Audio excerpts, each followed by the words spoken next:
welcome again to Postcard. And I know we keep giving weather forecasts, but we've got to. It was minus 30 over there in Slovakia last night. His central heating has packed up, but the lovely Andrea has mended it. My goodness me, mate, you've got a good one there. Well, every man needs a practical woman, don't they? And yeah, she's out changing the tyre on the car at the moment. Then she'll do the oil, and then she'll come and cook tea. Well, there we are, the perfect woman. I've just had a notice through. I think it's from the Mail. Yes, and it's talking about you personally. Tell Leigh, it says, that the Thames has just frozen over. It's true, this, in the first time in 60 odd years. It's cold everywhere. Well, it is now. It wasn't minus 30 last night. It got down to, I can't remember, minus 15 or something. It's now minus 20, and we're on our way down to minus 30. That's what, actually, I've got to be honest, that's why we fell in love with Slovakia. When we were swimming in a thermal pool, it was minus 30 outside, and yet the thermal pool was like being in a warm bubble bath. It was absolutely incredible. And it was the romance and the drama of the situation that made us want to come and live here. So we did it. Now we wish we were in Spain. I know. One of our sons is in Canada, and that's serious there because they get minus 30 plus. And when you're walking into a cinema, for instance, from your car, literally you've got to be careful. Your eyeballs don't freeze at that temperature. My goodness me, uncivilized, these Canadians. Well, yeah, a very brief story about that. It wasn't the eyeballs that was frozen, but when I was swimming in this thermal lake, as most people know, I tidy my hair up to go on telly, but it's like this when it's unleashed. And I was swimming into this thermal pool like that, and I got my hair all wet, and all of a sudden I realised my hair was frozen. And I realised if I bang my head, then I'll be bald. So Andrea had to take me back to the room. The ever practical Andrea, who went central heating if anybody needs help. And I had to blow dry my hair with a hairdryer. Otherwise, I'd be bald now. Well, anyway, a missed opportunity, I'd call that. Listen, we're going to the NHS, the dear old NHS, the new religion of England. And, well, I've got to read something to you, Leigh, and I'll get it up on screen. And it's not very complimentary. This brave chap has dared to criticise the NHS. And we'll put it up on screen and I shall read it. It says, and he's an important character. He's one of the, leader of one of the major think tanks that goes into government and tell them what's it all about. And I hear on the QT that Mr. Cummings, the dreaded Dominic, has actually agreed with this prior to his swift departure. And I shall read it. Published by the Institute of Economic Affairs, the IEA, claims to debunk myths, including that, in quotes, the NHS is the star performer of the pandemic, close quotes, and that is, open quotes, has done the most amazing job under the most difficult of circumstances, close quotes, written by a brave Dr. Christian, with a K, Niemetz, and he's the IEA's head of political economy. It says there is no rational basis for the adulation of the NHS is currently receiving, and no reason to be grateful for the fact that we have it. It should go without saying that if the UK did not have the NHS, it would have no healthcare system. It would have a different healthcare system. Now there, as I say, is a brave man. He sees what the NHS perhaps doesn't see, and what, let's be honest, the majority of people in the UK perhaps don't see. Now, we've said on previous occasions, thee and me, we've experienced healthcare in other countries, whether it be Slovakia, Portugal, Spain, France, and I'm sorry, it's miles better than the NHS. Why? Well, it's more efficient in many respects. Another headline this week, it will now take you in some parts of the country 2 years to get an NHS dentist. Don't tell me the NHS is working. Over to you, Leigh.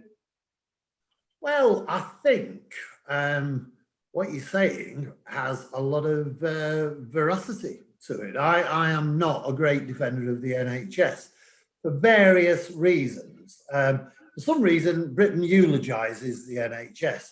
And in principle, what a very good system it is. But people, you have to remember that you do pay for this healthcare on the NHS, and you pay a lot of money for it. It's free at the point of access. If you don't access it, you don't get it. And that actually means that I worked out once, a few years ago now, that I could actually afford on my national insurance payments for healthcare to actually have private healthcare. And in many, many ways, private healthcare, which doesn't always offer the amount of services the NHS does, is generally seen as better, particularly for minor-ish ailments and things like that.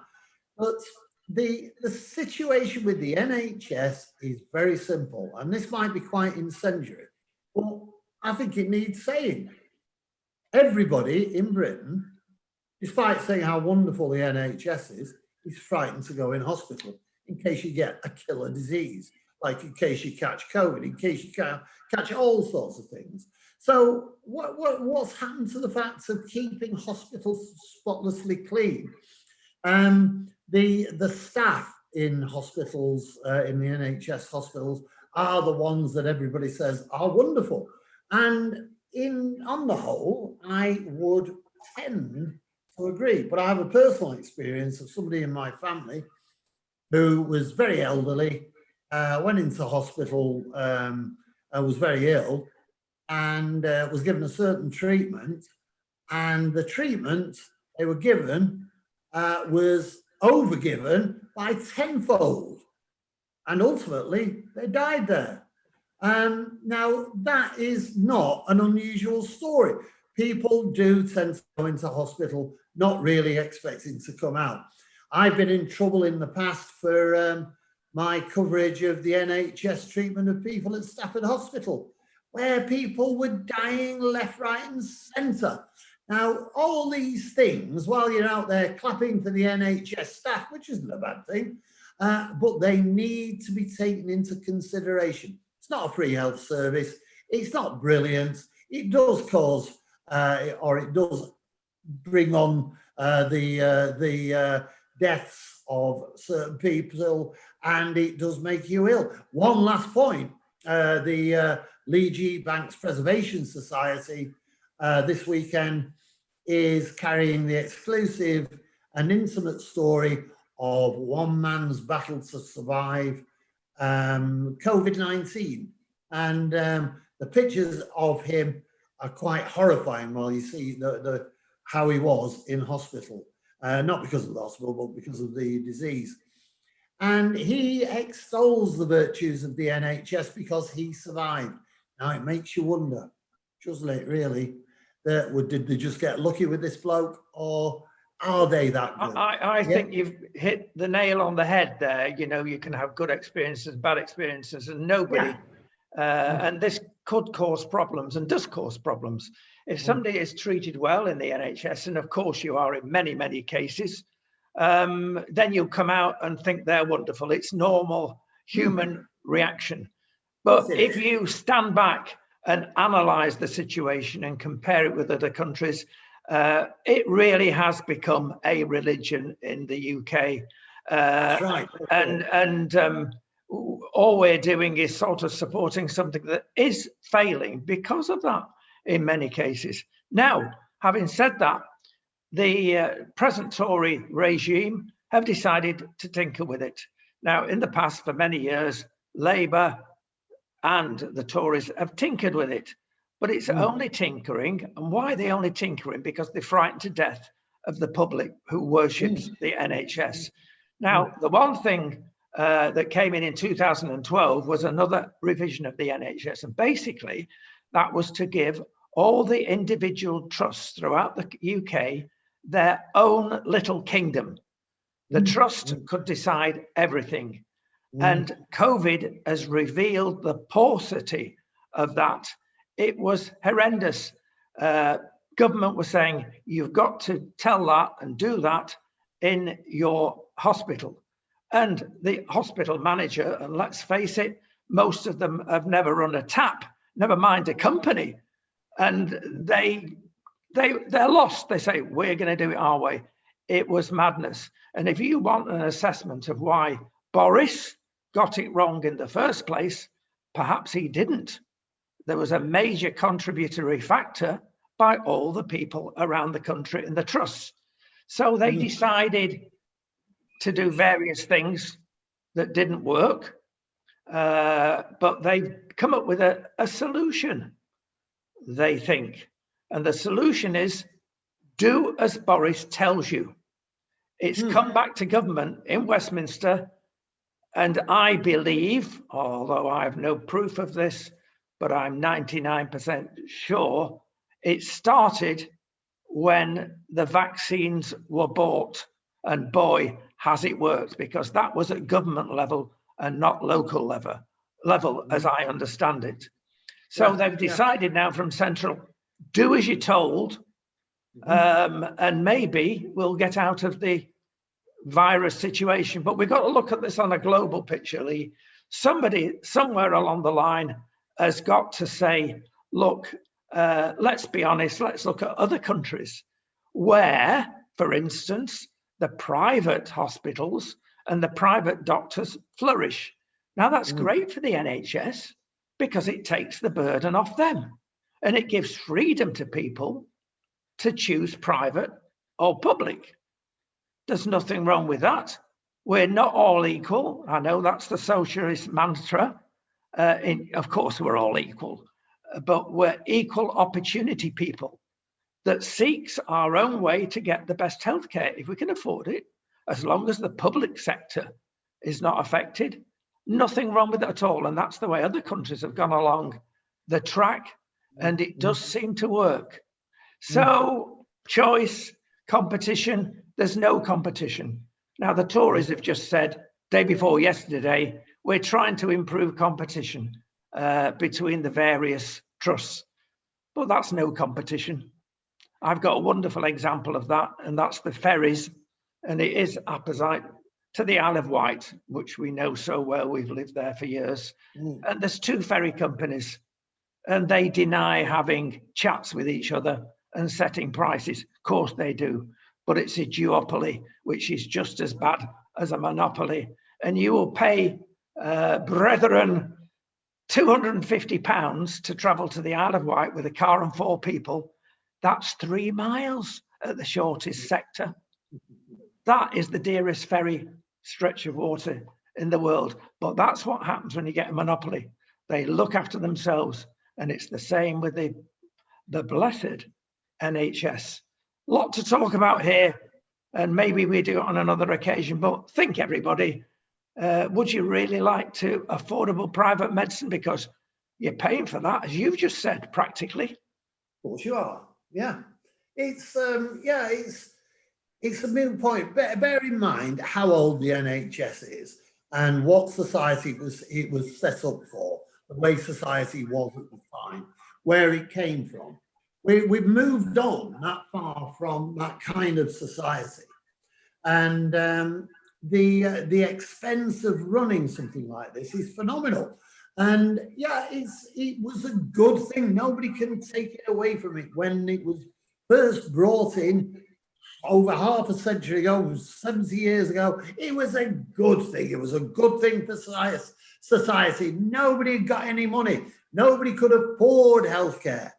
But look at how much it costs to go to the dentist now in Britain. And it's supposed to be free. You get it on the NHS. you get shoddy goods, you get shoddy workmanship, and you pay through the nose, which is above your teeth for it. And that's why it's not a good system. Grow up, everybody. Grow up. Let's get a new system of healthcare in Britain. Over here, we finally got a doctor. Only because we can't get back to Britain now unless we go and spend a fortune in a hotel, which I'd like to mention in a few minutes. But we went to a doctor. We were invited into his hospital room. We sat there, we had a chat, and we filled a couple of forms in. And he said, right, now you filled your forms in, do you have any problems? And I said, no, because I'm a manly man. I don't have health problems. And he said, very good. And he turned to Andrea, and she has a minor little health problem of no consequence, really. She doesn't bother about it, but she'll just tell him about that. Within seconds, he diagnosed it. He'd actually sent a prescription to the chemist next door. You didn't have to carry it in your grubby little COVID-ridden hand. You took it, he sent it in there like that. We went downstairs like that, into the chemist. She got it over the counter, and now she's cured. That's proper healthcare. And it costs us, I don't know, because I don't pay it, but it costs us about €46 a month. Think about that on how much national insurance you pay. €46 a month. That's less than £40 a month. Interesting. Right, we've got to move on. We have to move on. And we're moving a story that you've got hold of, actually. And to some extent, we've known about this. Getting back into Britain is no longer simple because you have to pay. Well, they started by saying it's going to cost £700. Then they improved it to £1,000 in a hotel. And now it's £1,750. Well, let me tell you the truth. I put this story out on the Leigh Banks Preservation Society last night, late on. And I got the figures slightly wrong, which somebody very kindly pointed out to me. The reason he spotted it was because he checked it out. Now, I'd said it was £1,750 or £25 per person to stay in a hotel while you did your quarantine, 10 days of quarantine. It's not actually, the figures are £1,725 for one person. If you're married, it costs you £625 to have your wife with you. I think that's right. And then you've got your child with you, three people, right? That costs you about £2,750. If I'm wrong, tell me off. It's about right. Right, and out of that, what you get to stay at an Ibis hotel. Ibis, this is abysmal, right?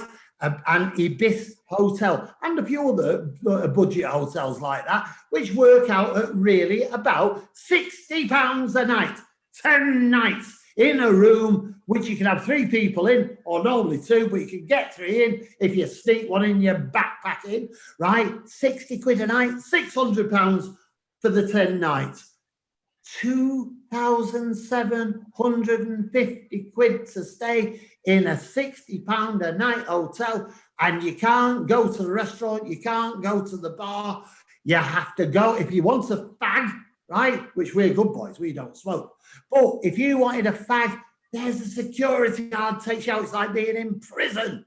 That is disgusting. Now, apparently you do get your jabs thrown in. Well, why have you got to pay for your jabs? They're free.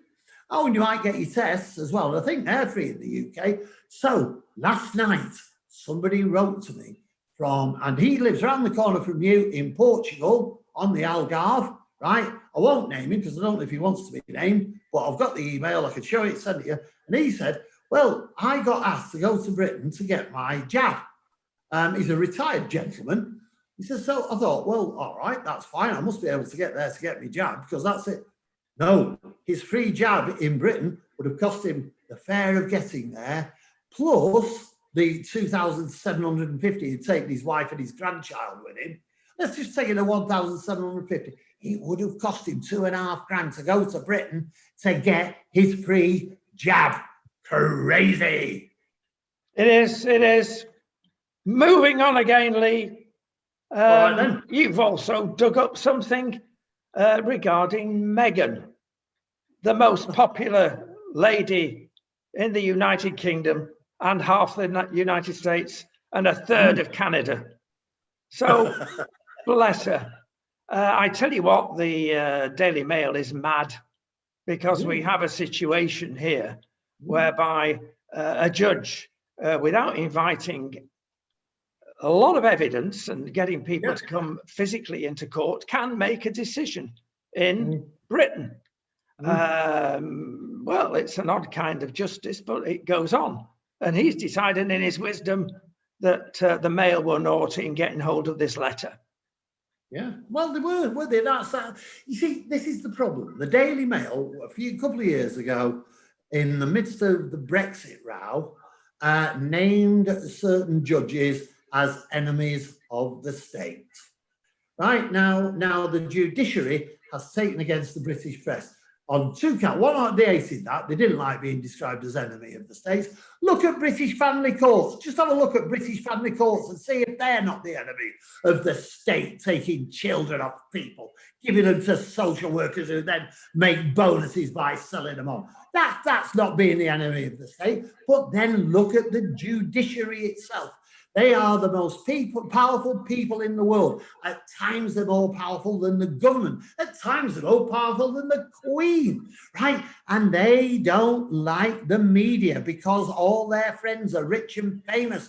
And we keep exposing those people for being naughty businessmen, naughty celebrities, naughty judges, naughty lawyers, all these people. So what the judiciary is doing is taking over. And what they've done with the Daily Mail is shameful. And the Daily Mail will pursue this. What they did, what this Judge Marr or whatever he's called did, was make a summary decision on this case, saying that this letter was a private document and she should not have had her privacy exposed by the press. Well, the Daily Mail wasn't the first one to expose it, Mr. Judge Marr.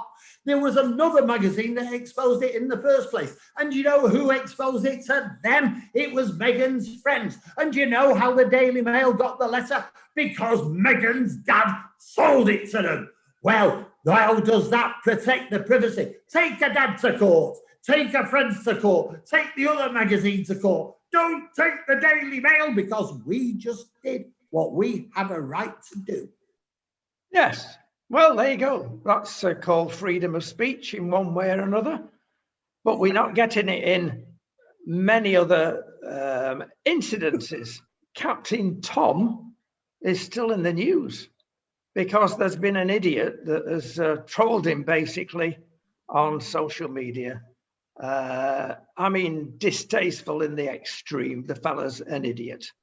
But Leigh, he expressed his own opinion about the captain, and he's had his collar felt. Yeah. Come on, where are we going? Well, it's again, you know, it's the old trammeled ground of was it insightful? Was it racially hateful? I can't remember exactly the words of his tweet, but I remember it was just, I think it was distasteful. Did he have a right to say it? I think he did have a right to say it. Did the police have a right to get involved? I'm not really that sure in this particular case. I think it might have been an overreaction. I can't see a lot of people on Zimmer frames going out and having a mass riot in the middle of Bedfordshire because somebody upset Uncle Tom. I don't think that would happen. So it is a debatable thing. However, don't get me wrong, the police have a right to investigate all sorts of things.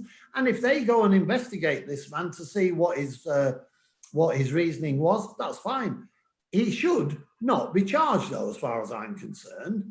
Now, going back to the obvious part of it, did Twitter have the right to take this message down? Of course they did. It's their platform. It's up to them. Yeah, this is a broader picture, actually, because frankly, nobody's sorted this subject out. Now, if we go over the pond about this and look how, as an example, your favourite man, Mr. Trump, has been treated, which is in the sense that he's been pulled off everything, not only him, many other quite innocent associations, charities even, and individuals by the media. Now, in one sense, yes, they own their Twitter, they own Facebook, and they it's a private company. You're not having that platform. But the fact is that when you get mega platforms like Twitter and Facebook, you've got a real problem, because you've got an audience there that's probably 95% at least of people are going to watch and listen to whatever those platforms. That opens a can of worms, Leigh, because if you've got that much power, again, monopoly, call it what you like, duopoly, then you've got responsibility. Somebody's got to step in and sort this out, because it is not fair that certain people have so much power. They happen to be left-wing leaders of power in the States. We're more fortunate in Britain, we've got a balance, but there it is certainly the biggies are very left-wing. Somebody's got to sort it out. Have you got a solution? Well, yeah, the solution is taking place as we speak. I don't really want to go over the same ground as we've been over before, but in principle, going over a little bit of it. There was no control over the freedom of speech on social networks. Simple as that. There wasn't. People took that to mean that they could use, that they could spell in any form they decided to at that particular time. So it was almost indecipherable, that they could use the most profane language possible that they could think of to insult people, that they could make up lies about people, that they could attack people or over sexual behavior, over anything that crossed the mind at that moment in time. And they thought that was freedom of speech. It isn't freedom of speech, never has been freedom of speech, and never will be. Now, the publishing houses like social media, like Twitter, Facebook, etc., allowed this to continue. They are culpable in that, and they fell down on their sense of duty. So then it was started about 3 years ago, when it was decided that they had to, as publishers, they had to operate under the publishing laws. And right now, that is the pressure that's being brought upon them. But because they're not publishers, because they're just entrepreneurs who had this idea of just giving everybody freedom of speech to say exactly what they wanted to, they don't really know what they're doing. They're having to take on incredibly expensive lawyers and come up with all sorts of fallacious arguments about it. And so what they've started to do is just take people down. Very briefly, what this is artificial intelligence taking over our right to say what we want. Now, there is a newspaper in Britain. I've written about this. It's not put up yet. I'll send you a copy of it probably, and then I'll put it up next week. And that's the fact that actually we've gone that far that we need to come up with a bill of, in quotes, human rights for artificial intelligence, because we have given artificial intelligence so much power and so much decision making over us, that all of a sudden you start to see human traits already growing in artificial intelligence. And we need to give them the rights of legal powers to protect them, because it is absolutely shameful. And the London Daily, a newspaper in London, and it's not the first, but it's one of the most successful, is a daily newspaper that is edited entirely by artificial intelligence. There is not a human being on it. And that's where it becomes so frightening and why the artificial intelligence world and social media world needs to be brought within the realms of serious legal rights to publish what people say. And this Judge Marr doing what he did to the Daily Mail is just an idiot. Chicken poo. We must move on to chicken poo. Again, stateside, although it goes on all over the world, to be fair, on the states, but they particularly are growing thousands of chickens, and I do mean growing by the minute.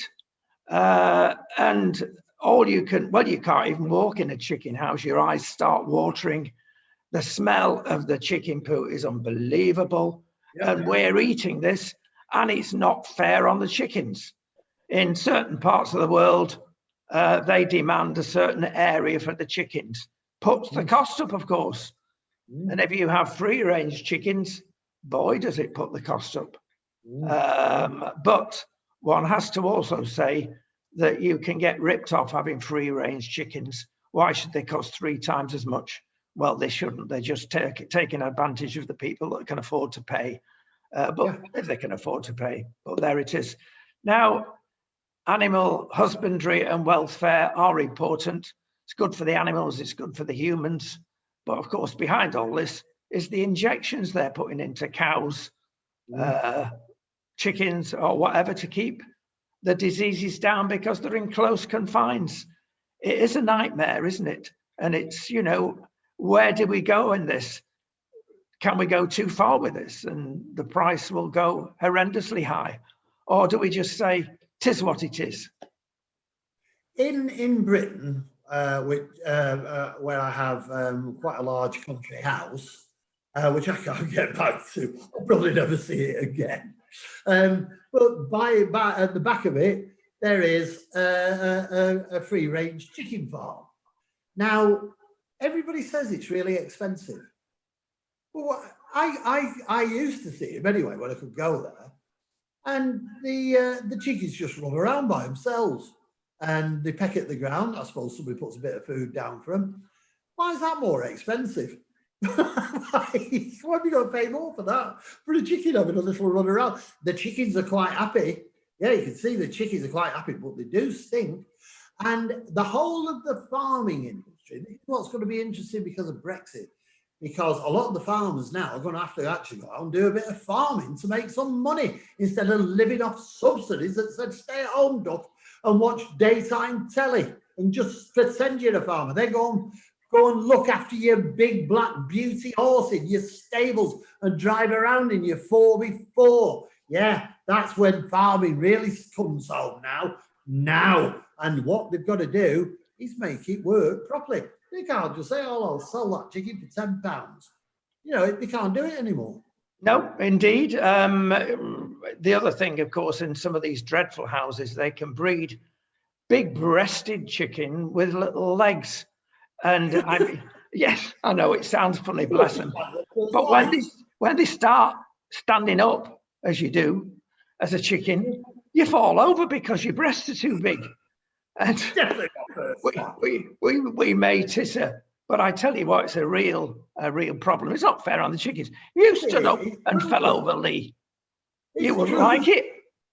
I wouldn't. I don't mind it at like 11 o'clock at night, but it's it is cruelty. For that kind of farming is cruelty. It's far better, yes, to have animals that live a life of a free animal. And they should be treated with respect. If we're going to eat them, we should at least respect them first. It is something to do. And the mass forced farming of animals is just absolutely terrible, and people should be taken to task. And more power to Brexit for making the farmers get off their chairs and go out to work. Well, there you go. And yeah, I mean, the story behind this, there is a subtext behind this. Leigh hates all farmers because they've got and can afford 4x4s. He could only afford a 4x4 Range Rover, indeed, but it had holes in the floor. And well, that's another story. I've got a picture for you. Have a look at this picture, Leigh. And I shall tell you what it is. That is a rock from an asteroid that landed on dear old Mother Earth. You can have rocks brought back, of course, now from the moon, and it's an investment. Leigh, you can pay up to 10 times as much as that as a equivalent weight in gold. And the other thing about rocks, and you can possibly see that in the picture, especially if they come from the asteroid belt, they escape that and descend to Earth. There are precious stones in it quite often. And people are paying a fortune, only the rich and wealthy, of course, for these because it's a good investment. Are you going to buy Andrea one? Well, that's a very interesting point. And it's something that I have a lot to say about, which I'm sure surprises you. First of all, let's look at it this way. The reason gold is very expensive is because there's not much of it about. Silver is less expensive because there's quite a lot of it about. And that's what the money's based on. But I have to say here, as an adjunct to this, bear in mind, what do we have? Do you have a pocket full of gold? I don't. Do you have a pocket full of silver? No. You have a pocket full of bits of paper or a piece of plastic which says, oh, yes, you've got all this gold in your name. No, you haven't, because you tell me where the gold is. Nobody knows where the gold is. We just know we've got some IOUs. So then look at the asteroid up there, right? Now that has some really rare metals in it. I can't remember, uranium, uranium, all sorts of things. Now that's really, really rare because you can't send up somebody to go and have a stand on it with an axe to chop it out and then put it in his pocket and fly back down to the earth like that. You can't do it. And you can't, as it flies by, jump up and catch it and put it on the earth. So really, why would you invest your money in this uranium-ridden little bit of rock that's flying around in between Jupiter and Venus? Yeah, doesn't make sense to me. You might as well buy Bitcoin. He invests his money in chicken poo, I've got to say at this stage. No, don't go there. I'll tell you what, Leigh, we've got to wind up, but something's come rather interesting this week in the news, of course. That's Mrs. May. Now, we all remember seeing Mrs. May being helped down a slope by the glorious Donald in case she fell down the slope at the White House. And you saw it about 50 times because it was charming. He was being helpful, you will say, for once in his life. But she got a guilty feeling. And the first thing she did, apparently, was to phone her husband in number 10 saying, oh, you're going to see me walking down and he held my hand. Don't read anything into that, or words to that effect. Isn't that nice? Isn't that a nice story? It's a lovely story. But the simple fact that he held her hand as she went down the steps, it wasn't really that he was worried about her falling down the steps. He was worried about him falling down the steps. And all you've got to do is look as he's getting off the stage at most of his thing. He has difficulty going down steps. And the reason is because he has to look down like that and his big fat belly is in the way. He can't see where his feet is going. But also, look at it this way. He didn't help Mr. Put It In down the steps. He didn't help all the other world leaders. He didn't let King John down the steps like that. Oh, I'll hold your hand, Mr. John and help you down the steps. No, he did it to the only female politician who came to see him. He says, come on, darling, I'll help you down these steps. It was patronising. Well, if he'd done it to King, what's his name? He'd probably been shot for touching him. That would have been a bit hair-raising. Right. Lastly, Leigh, dear old America again has issued its 5-year bulletin. Now, this 5-year bulletin comes about when the American health organizations come together and say, America, we've got to get you more healthy. Now, of course, everybody knows everybody's overweight in America. I exaggerate slightly, but half the population is getting like Britain. But you should see the American portions. You know the American portions. You go in for breakfast, there's pancakes that high, and that'll last you for an hour and a half before you're stuffing yourself again. But again, this is typical, bless them, of the States. There are so many bodies with fingers in pies, like the Milk Marketing Association, or whatever it's called in the States, like the Beef Marketing Association. And when you see obvious things that should alter the American diet, they don't mention the cows in either sense, milk or beef, and anything that really does you harm, suddenly it's stum, because the people with the money, the big organizations, the big suppliers of these commodities will say, right, we're not funding you. Coca-Cola, for instance, pay billions to people every year in the governmental departments of America, because Coca-Cola is a gorgeous drink, but I'm sorry, with the 8 teaspoonsful of sugar at least, or aspartame that will give you zero Coke or whatever it's called, but kill you with cancer along the way, nothing said. You can buy your way in the States, you can buy your way anywhere. It's a funny thing, isn't it? Yeah, the 5-year American bulletin. Well, what only thing I'd say to that is America, stop shooting people. It's not very nice indeed. It's not very healthy. And really, when you think about the way life is in America, it is the land, it was supposed to be the land of milk and honey, wasn't it, I think? And it's become the land of beef burgers and Coca-Cola. Bob Dylan wrote that 20 years ago. It's a country which doesn't really give a toss about its health because of the way it feeds. Yeah, well, last time we were in New York, which isn't a long time ago, and I love New York. I think the best people in America, and I'm sorry, American, you'll hate me as well, but are in New York. It's a beautiful place, beautiful people, very funny, very noisy. And right on the corner of our hotel was a pancake shop. And we used to go in there every morning, and you'd have pancakes for breakfast. You'd have ham and cheese on them. Then you'd have a big chunk of cake and a big flask of coffee.